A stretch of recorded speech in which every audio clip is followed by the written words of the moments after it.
So the storage account was created very quickly, and I mean the storage account, now we can actually see on the overview, that overview tab, and this has changed over the last recent month. We have now a couple of tabs here just to give us access to the most recent uh,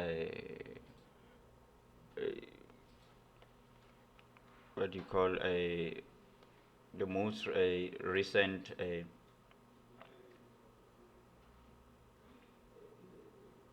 or frequently requested features under properties. So we see here we've got a couple of options as well, okay, that we set when we created the storage account, as well as the links that will actually allow us to change settings if we allow to change it after creation.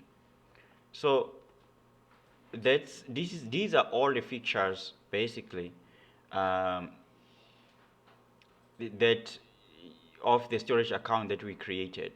Now, under the monitoring tab, so if we check under the monitoring tab here, we can see graphs, and we can basically just let's just so we can see graph. We can basically when we just created the storage account, so but we can create the graphs and see how much data is leaving. Now Azure lets us see that. It lets us regress, and then how much data is coming into the storage account. So that is actual basically an ingress, and then the latency uh, is the amount of milliseconds it takes to access the files, you know to access the files, and the number of requests that is coming in. So beyond, then we have capabilities tab. Sorry. So this is where we can upgrade and enhance the usage of storage account. So Microsoft has a feature called static website, where we can store HTML access, and JavaScript into a storage account, and then use it as a web server. You see? So there is no dynamic content going on here, but you can store those static files and basically host it here with the data protection. So we saw this in the setup in terms of basically just enabling how long the files are um, soft deletes for lifecycle management, so that we can move data from the hot to cool and archive depending on the number of days that passed. Okay, and then we also have CDN. You can see that is Azure CDN is a way of accessing your static files more quickly. Okay, it pushes them out into more points of the presence around the world. So that is the local clients can. So that means the local clients can access those local files. So instead of having to come to your storage account here, in the case of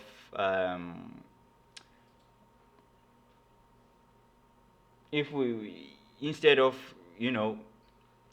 having to come to the storage account, you can just give the storage account a custom domain, right? So if the domain name that's been assigned to the storage account, which will I think I'll show you in a second, and it's not something that you want people to see, you can just basically create a custom domain. So you don't want people to see that, all right? So you can just create a custom domain for that. And then also we have Azure Defender that is available to protect your files. It's like your Windows Defender on computer, but Azure Defender is actually an enhancement uh, to the threats of your service. Okay, now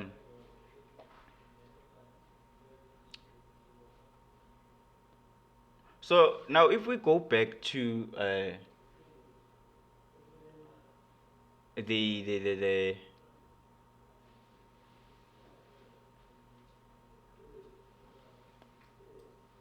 oh yeah, so all right, now the last thing that I want to actually cover is the Microsoft Azure Advisor. We just created a storage account, so there's going to be a recommendation. Like with mine, there was a recommendation. They said I can access. I think they gave me like a pop-up or notification says I can access to in the web browser or something like that, or something that was new. I think maybe you might have had that notification. So there's going to be not going to be any notification. There's going to be recommendation, but if there were storage that related recommendation, they will show up there. Okay, so you can just find more tutorials as well, and so on. And then if you want to download the client library, you can just integrate that to your development environment with Azure Storage. So those are available here. um, Now the first thing that I'm going to show you is that in terms of storage account is that basically we have the ability to access it through what is called the access keys. So if we check here, we should have access keys.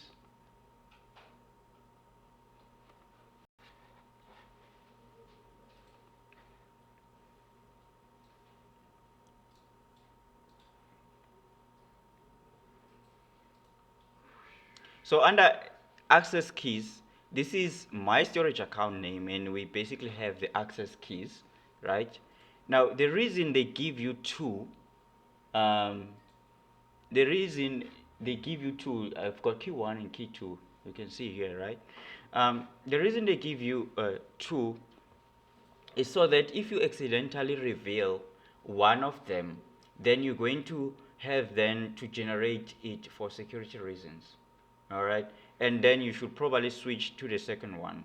So it allows you to deploy and change a change of a key without having to break any existing applications.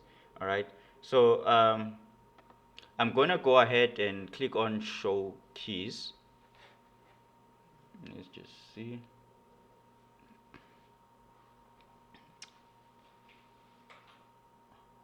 Show keys. I was actually looking for that. All right, so you can just click go ahead and click on. Now we can see this key. Now if you had access to this key, um, you can get access to this storage account because it is a public endpoint. So keep this key in as secure as possible. So don't share it with too many people. If you are using maybe the same code, perhaps somewhere, you can get the connection string here as well, and then we can see the storage account, storage account name, and then you can see that the key is already embedded. All right. So I can just, if maybe I'm using this for my application, something from my application, then I can actually use the connection string as well just to connect it to that. All right. Um,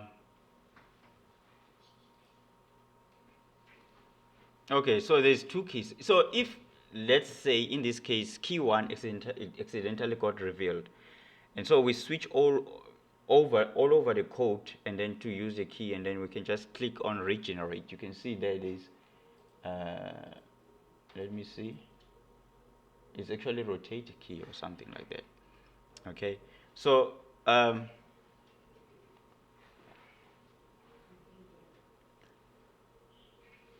so that means that if you regenerate the key and then it changes the previous key, and then it's no longer, the previous key is no longer valid, it's no longer going to be valid. So now the matching concept of the access key is called the shared access signature. Now we have this option here that's called the shared access signature. Now, this allows you to delegate access to other applications or individuals without revealing your key. All right, and you can limit the access. So the access key gives you a full ownership access of the storage account. Well, now with the shared access signature, I can say, well, I only want to allow access to the blob storage, an individual file or not the entire container basically. Okay, and I only want to um, give them read access to a particular file, and then I can set the expiry date and so on. So let's say I want to give someone 6 months to access. Now you can see there's like an expiry date that you can see, that you can set. Okay, so I can give them about 6 months of access. I can basically filter out the IP by IP if I want to do a specific, to be that specific, right? Now, this storage account is an HTTP as only, or HTTP as an HTTP, okay? But if we didn't have it, we can enable HTTP access through the, access key, the shared access key signature. Okay, here, and then we have the routing, and then we can use our key to sign this connection string. All right, so basically, um, this is just a this is basically a token that we can append to our URL, and then you can see there's like a little question mark somewhere here. Okay, just to access a particular object within our storage account.